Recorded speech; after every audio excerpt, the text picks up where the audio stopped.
Quick guide, replacing the MacBook Air 15-inch 2023 screen in 1 minute. Gather tools: Pentalo P5, Tri-Point Y0, Spudger, Suction Cup, Tweezers, Torque Driver.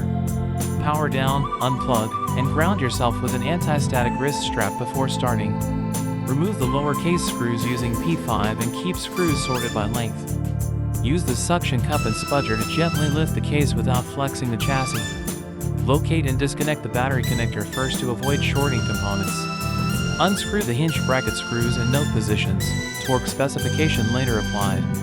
Lift the display assembly away from the chassis and place it on a soft anti-scratch mat. Remove camera, brackets, and rubber cushions, then transfer them to the new screen.